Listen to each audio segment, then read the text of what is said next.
안녕하세요. 민승기 노무사입니다. 오늘은 가족 간병으로 인한 실업급여 신청과 관련된 조건과 사례를 설명드리겠습니다.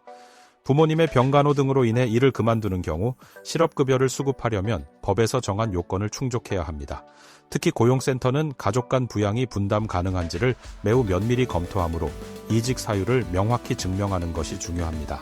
먼저 부모나 직계가족의 30일 이상 치료가 필요하다는 소견이 있을 경우 이직이 정당한 사유로 인정됩니다. 고용보험법 시행규칙 제101조에 따르면 부모가 30일 이상 질병 또는 사고로 간병이 필요할 때 이직은 정당한 사유가 될 수 있지만 가족 내 부양이 분담 가능한 상황에서는 인정되지 않습니다. 부모나 직계가족의 질병이 입증되려면 최소 30일 이상의 치료가 필요하다는 사실을 증명해야 합니다. 가장 중요한 요건은 근로자가 근무와 돌봄을 병행할 수 없는 상황이어야 한다는 것입니다. 가족 구성원이 모두 간병에 참여할 수 없는 상황이라는 점을 증명해야 하며 이를 위해 가족관계증명서, 사업자 등록증, 재직증명서 등을 활용해 거리 문제나 다른 가족들의 사정으로 인해 간병이 불가능함을 입증하는 것이 필요합니다.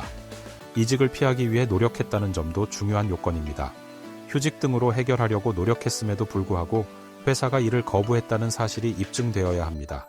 이 모든 조건이 충족되어야만 가족 간병으로 인한 자진퇴사가 정당한 사유로 인정되고 실업급여를 받을 수 있습니다. 다음은 실제 사례입니다.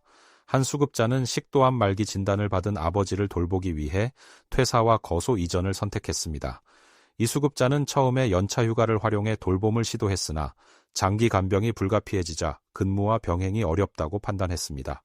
그래서 회사에 휴직을 청구했으나 거부당해 결국 자진퇴사를 하게 되었고 부모님이 거주하는 지역으로 이사했습니다. 이후 실업급여를 신청했지만 고용센터는 이를 거부했습니다. 고용센터의 거부 사유는 수급자 외에도 가족 내 부양 분담이 가능하다는 것이었습니다. 수급자의 여동생이 부모님과 같은 건물에 거주하며 개인 사업을 운영하고 있었고 다른 형제도 부모님 집에서 3km 거리에 거주하고 있었기 때문에 수급자가 아닌 다른 가족들이 간병에 참여할 수 있다고 판단했습니다. 이로 인해 고용보험법 시행규칙 제101조 제2항에 따라 부양이 분담 가능한 경우로 보고 실업급여를 거부한 것입니다. 수급자는 이에 대해 고용보험 심사 청구를 진행했으나 기각되었습니다. 이후 재심사를 청구하면서 간병이 불가피한 상황이었다는 점을 주장했습니다.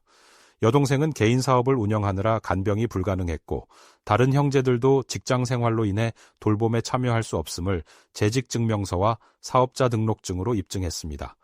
또한 근무와 간병을 병행할 수 없는 상황에서 휴직을 요청했지만 회사가 이를 거부했음을 증명하며 이직을 회피하기 위해 노력했음을 강조했습니다.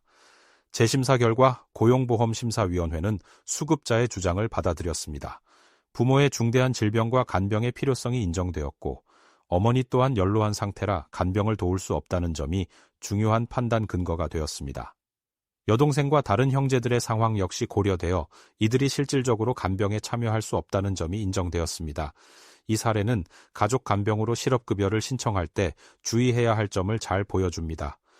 불승인 사례를 보면 대부분 부양의 필요성은 인정되지만 부양 책임이 분담 가능하지 않다는 점을 소명하지 못하거나 휴직 등 이직을 피하려는 노력을 입증하지 못한 경우가 많습니다. 따라서 가족 간병으로 실업급여를 신청하려는 분들은 반드시 고용센터에 미리 상담을 받고 필요한 자료를 철저히 준비하시길 권장드립니다. 이상으로 가족 간병 실업급여 신청과 관련된 설명을 마치겠습니다. 도움이 되셨길 바라며 궁금한 점이 있으면 언제든지 문의해 주세요. 감사합니다.